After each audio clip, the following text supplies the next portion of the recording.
Kabalo mo ako nag-expect nga kaya nako i-handle ang tanan nga mahimong successful. Pero no, dili sa ni mahimong successful kung wala ni support ang akong bana.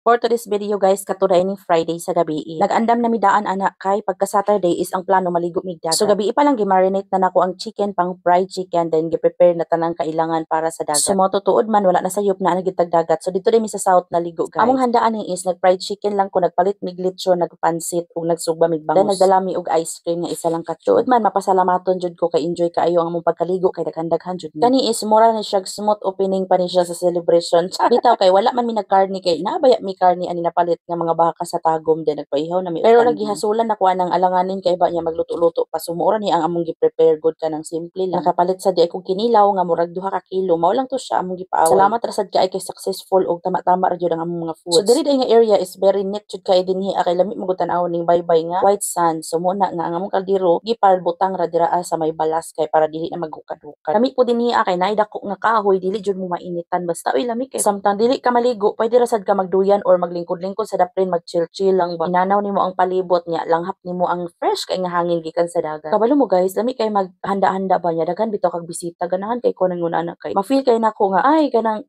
sila mo join, kanang una na bitaw nga feeling niya. Ay mga bata, enjoy kay sila o nagdagan-dagan kay. Lami magud kayo ang balas diri kay Pino mura siya pulburon. Kabalo mo samot na siguro ni ate nang akong ubang nga invite kaso lang busy sila wa jud katambong. Okay ra gihapon oy kanang ingon ani bitaw nga mga occasion no kay. Lami kay sa feeling jud kana maka-chill pud ba maka-relax pud bitaw. Dili na jud kay mi para sa una nga halos may tiyo-tiyo dramiga murag na okasyon bitaw. Then mao to kay nalagi ni dunggo nga bangka unya nay dalang isda sumuto na nanaw mi basig baratura. Iduol mi among gitanaw ang isda sus kay gipilian naman nilagdag ko nya tag pila tong kilo ano niya. Gusto ta ko kay lami bini nga mga isda sa bato parituhon. Pero kay gamay-gamay ra man niya ako na lang nang gikuan ewan lang ko ni palit niya si Madam Malilin ani palitan. Lami bilang mga isda kutihan lang ko mulimpyo kay gagmay man gud kaayo. Mao to nag-enjoy jud mi guys in town lami jud kaayo oy kaning nani bitaw kadaghan pati jud na mo daghan naman. Siguro 50 mi kapin hapit may 100 ani ka buok pa. Tingawa lagi oy basta kay enjoy kayo niya. Pagkahapon kay sayo sila ning hawa diri ang uban kay ang laag sila sa parola kay kini laging uban mga bisita namo is taga bataan is sila niya tag sarabaya din may na lang naa naman jud dinhi sa duol mo to yan lang yung gilahusan ang parola para makalaag pud sila ba ditotud man ang lakaw na silang uban ana niya kami na lang sa nabili niya ami na kay siya pagkahapon kay mo mangoy pagbalik sa tubig mo na siya pagtaob din nalingaw sad kay mi dira guys kay nanginhas man mi niya wala gi nag video sa dagat kay hason madadag cellphone then nami abot nga bisita na ulahi jud in town pilan ra nabili nga mga pagkaon ug sudan mga sobra na lang then mo to guys pagkakuan na ana pagkauli na namo sa balay Sunday na ni sa morning nga gitabangan na namo ang all kay tinghikay na kay amo celebration is Sunday man sa udto ang among kaon mo to nga gitagod-tagod na ni Kuya Alan kay siya man ang among cook kani do ka judges tigtilaw